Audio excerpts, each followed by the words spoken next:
La palpación es un procedimiento de la semiología que intenta, a través de las manos desnudas del médico, sentir al objeto de estudio, explorando, por ejemplo, la sensibilidad de alguna región anatómica, la temperatura local o general del organismo,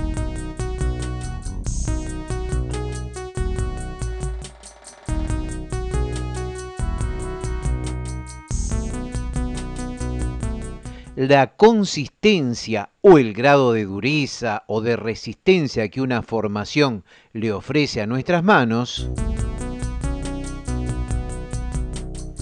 el tamaño grande o chico de una estructura, la forma de esa estructura y finalmente obtener información de los distintos movimientos de los que están animadas, las diferentes regiones anatómicas del cuerpo humano.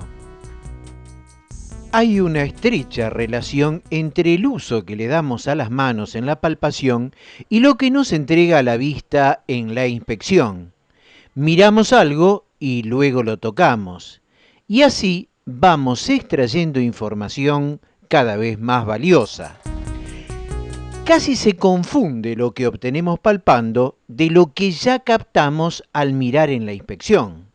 Son dos operaciones, la inspección y la palpación, que se efectúan en muchos casos en forma conjunta y sin que tengamos demasiada conciencia de su separación.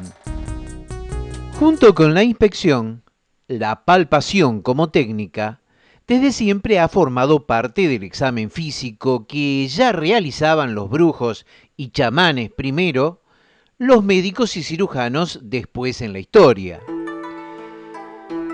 En la medicina oriental, por ejemplo, desde 25 siglos antes de Jesucristo, ya se examinaban las distintas cualidades del pulso de la arteria radial. El emperador Oamati, el médico más sabio y antiguo según ellos, se atrevía a pronosticar que el enfermo moriría a los 10, a los 20 o a los 30 años solo por el tipo de pulso.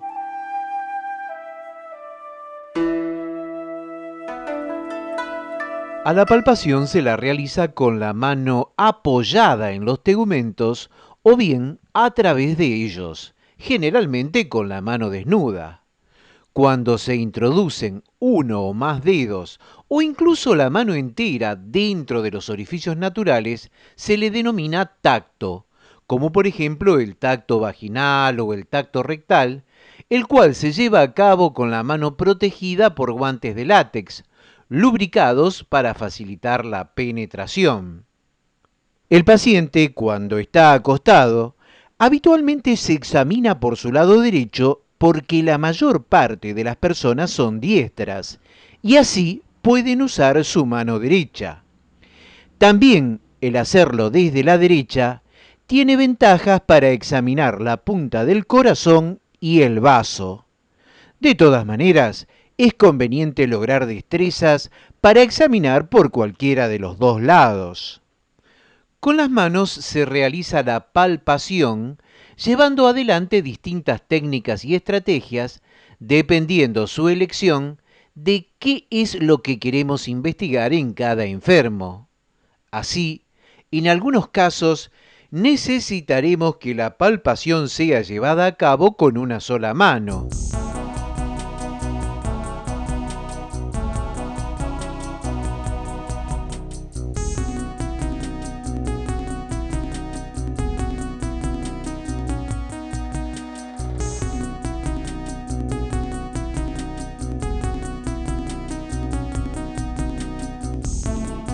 O que la palpación se ejecute a dos manos. Esta técnica a dos manos o bimanual puede ser tanto a manos separadas, a manos sobrepuestas,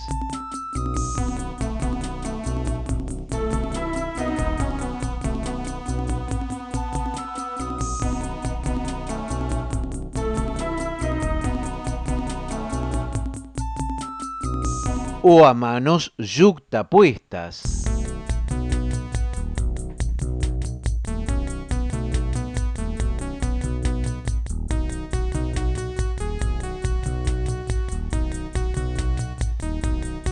Las diferentes maniobras palpatorias se pueden ejecutar ya sea asentando toda la cara palmar, como cuando queremos saber las características de una gran región anatómica, o tan solo con las extremidades, la punta de los dedos. Por ejemplo, cuando queremos establecer alguna alteración muy puntiforme, como es en el caso del choque de la punta.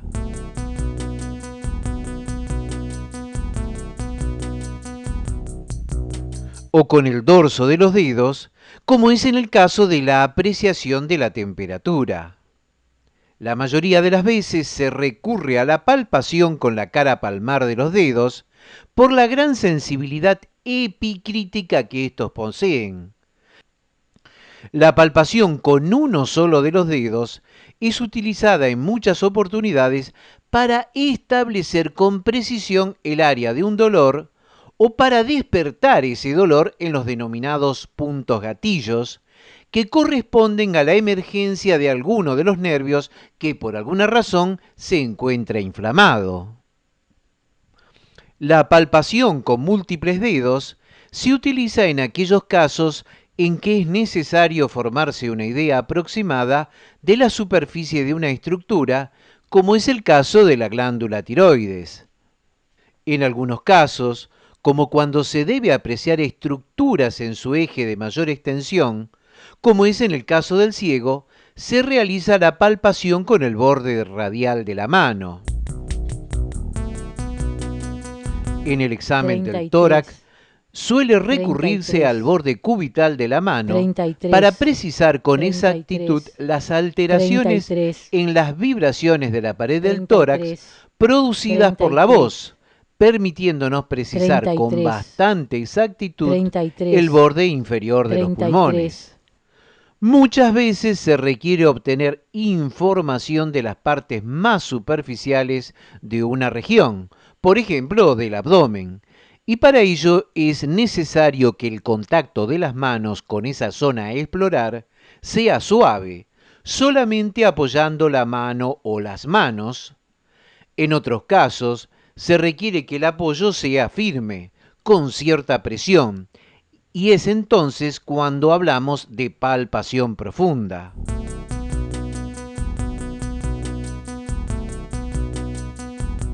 En muchas maniobras se requiere la participación de una mano de apoyo o de resistencia, que contribuye a la exploración al fijar el órgano o al exponerlo mejor. Para ello, por ejemplo en el caso del abdomen, se ubica la columna y luego se retira la mano hasta lograr el punto de impulso máximo. Por la pasividad o por la actividad de la mano, esperando que sean los movimientos del propio enfermo los que nos acerquen el órgano a nuestra mano, o al revés, yendo nosotros con nuestra mano a buscarlo a dicho órgano, es que hablaremos de una mano pasiva o al acecho o de una mano exploradora activa. Palpación es una palabra que se deriva del latín palpare y que significa acariciar. Pero la palpación es algo más que el simple uso de las manos para tocar. Palpación es examinar rigurosamente y en una forma sistematizada, investigando por medio de la manipulación. Con ella se recaba información y se completa la información que hemos adquirido por medio de los otros sentidos, por ejemplo el de la vista, cuando realizábamos la inspección. Típicamente la palpación es empleada para la examinación torácica y abdominal, pero también puede ser usada para el diagnóstico de edema y la medición del pulso. La profesión médica no es la única que apela a la palpación. Consideremos, por ejemplo, el cuidado con el que un peluquero manipula el cabello de su cliente, la delicadeza con la que un sastre prueba un traje, o el cuidado y la sensibilidad con los que un masajista manipula una extremidad lesionada. Es lógico y sencillo pensar que la persona a quien se está palpando únicamente recibe contacto físico. Sin embargo, no es tan así, pues este contacto no es simplemente físico, sino que alcanza una enorme influencia terapéutica y psicológica. Palpar una mano, un brazo, la zona posterior del tórax o explorar con las manos el abdomen puede resultar algo muy reconfortante para una persona que está estresada. Las sensaciones de seguridad y de simpatía se pueden transmitir sin necesidad de establecer una comunicación visual o auditiva. En ocasiones el contacto físico hasta se convierte en el único medio de comunicación si la vista y el oído están anulados por un exceso de emotividad. Esta capacidad para transmitir información a través del contacto físico puede convertirse en una fuente de comunicación para expresar sentimientos como amor, odio, preocupación, comprensión, etcétera, etcétera. Quienes gozan del privilegio de tener contacto con otras personas, profesionalmente hablando, utilizan muchas veces estas capacidades para tratar terapéuticamente a sus pacientes que pueden ser o no conscientes de la influencia de ese contacto. A pesar del enorme desarrollo de toda la tecnología y su increíble aporte al diagnóstico de las enfermedades a través de las imágenes, debe procurarse el desarrollo de la práctica de la palpación al máximo. Hoy en día, en demasiadas ocasiones, la habilidad palpatoria se la infrautiliza, lo cual, según mi opinión, es un grave error, pues a menudo esta práctica se convierte en una fuente de información que posibilita llegar allí donde se albergan los verdaderos secretos de la mente y del cuerpo. Gran parte de la crítica que el público de todo el mundo les hace a los médicos se origina precisamente en este olvido de la técnica de la palpación, la cual encierra un tremendo valor simbólico en cuanto a lo psicológico y afectivo. Creo que el médico moderno debería tener como objetivo prioritario el potenciar al máximo el uso de la palpación, no solo como herramienta diagnóstica, sino como terapia para evaluar y tratar dolencias. La mayoría de los pacientes prefieren el ser examinados y se sentirían muy mal evaluados si se omitiera la palpación. Los invito a todos para que observen meticulosamente los resultados de cada contacto con el paciente. Creo que se sorprenderán del enorme poder de esta potencial habilidad de comunicación. No nos olvidemos que la palpación se inicia ya en el primer contacto que tenemos con el paciente, desde el saludo inicial al darnos la mano o cuando le acercamos una silla o lo intentamos ayudar a sentarse. El médico debe mantener sus manos muy limpias, lavándoselas antes de llevar a cabo la palpación. Las uñas han de estar escrupulosamente limpias y cortas para evitar el riesgo de heridas y de infecciones. La temperatura de sus manos debe ser la óptima para no crear disconfort en el paciente y en invierno deberá probarse primero la temperatura de sus extremidades colocándoselas y probando en el mismo por debajo de la camisa. El buen aspecto y el tacto suave deben procurar ganarse la confianza de nuestro paciente. Unas manos que ofrezcan un mal aspecto, sucias, entumecidas y cubiertas de durezas, harán que el paciente se muestre reacio a ser tocado, lo cual puede llegar a actuar como una barrera, entorpeciendo el paso de información del cuerpo del paciente. Volviendo ahora a lo eminentemente técnico, la palpación nos aporta diferentes características del órgano o región explorada. La primera información que nos brinda es la sensibilidad, la cual deberá buscarse de entrada, sobre todo si por el interrogatorio se ha revelado la existencia de dolor, ya sea porque el paciente así lo verbalizó o porque nos lo dio a entender con sus gestos. Deberemos indagar si existe hiperestesia cutánea o hiperalgesia superficial, esa sensación dolorosa de la piel que se desencadena por estímulos mínimos, como el simple roce, el raspado, el pellizcamiento o un pinchazo muy suave. En cuanto a la hiperalgesia profunda o dolor a la presión moderada, con la extremidad de uno o más dedos, es anormal, salvo que sea en los globos oculares, en las apófisis esteloides, en la luneta de las uñas, en la mama en la mujer, los testículos o la aorta abdominal. La temperatura de la piel puede ser apreciada con la mano y aunque no lo hace con la precisión con la que sí lo hace el termómetro clínico, es suficiente para las necesidades clínicas, por lo menos en lo que respecta a las necesidades regionales. La mano reconoce la temperatura por su sensibilidad térmica, pero es de manera relativa, o sea, percibe como caliente lo que tiene más temperatura que ella y como frío todo lo que tenga menos. El sitio donde se apoya la mano varía según el objetivo perseguido. Si queremos tener una idea aproximada de la temperatura general, apoyaremos la mano en la frente o en cualquier parte del tronco. Si en cambio queremos detectar un cambio local en una zona, sea por aumento o sea por disminución de la temperatura, la palpación deberá ser comparativa entre zonas simétricas. La forma de las tumoraciones con las que podemos encontrarnos en la palpación son en general comparadas para su mejor descripción con diferentes figuras geométricas. Es de forma ovoidea, es de forma esférica, es de forma alargada o es de forma irregular. El tamaño, en el caso de los órganos, agrandados o disminuidos, es siempre por comparación respecto a los normales.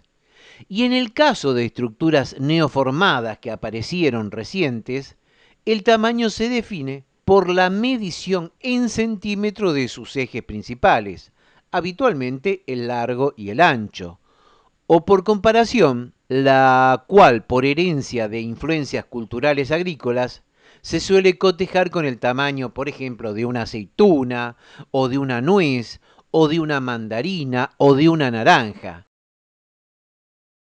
En cuanto a la consistencia, la misma se aprecia a través de la presión que ejercemos con nuestra mano. Esta consistencia puede ser tan dura que se habla de resistencia leñosa o pétrea, comparable a los fines didácticos con la palpación de nuestro propio hueso de la mandíbula.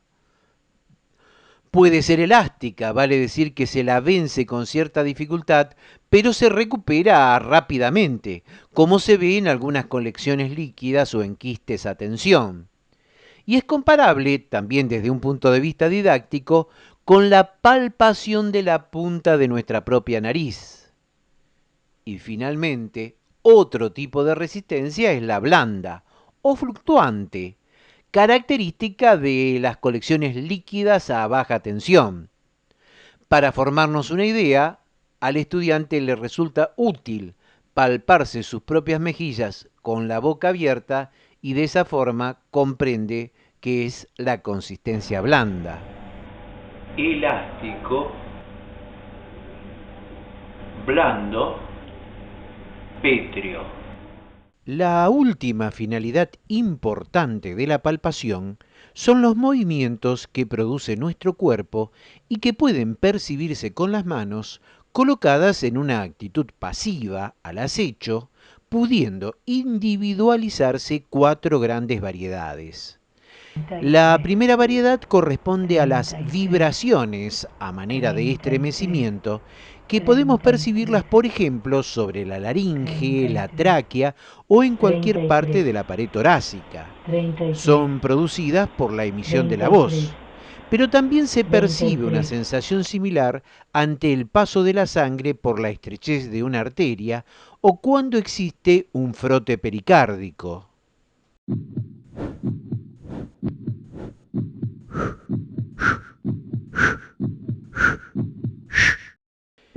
La segunda variedad corresponde a movimientos repetitivos de expansión y retracción denominados latidos y que están vinculados al aparato cardiovascular como son el choque de la punta o los diferentes pulsos arteriales. La tercera variedad se vincula a la respiración, con sus movimientos de expansión torácica y descenso de las vísceras abdominales durante cada fase de la inspiración y expiración. La cuarta y última variedad corresponde a una serie de movimientos lentos como son el peristaltismo intestinal, los movimientos fetales o los movimientos pasivos de los miembros que realizamos durante el examen para apreciar sus alteraciones. A través de las manos se pueden transmitir infecciones de un paciente a otro. Debido a esto, es muy importante lavarse las manos después de examinar a cada enfermo. En los hospitales existen gérmenes de alta virulencia y resistentes a múltiples antibióticos. En estos lugares se deben respetar estrictamente las medidas que están dirigidas a prevenir la transmisión de infecciones multiresistentes a través del lavado de manos, del uso de guantes, del uso de un delantal especial y el uso de mascarillas. Sin lugar a dudas, la medida más importante es el lavado de las manos.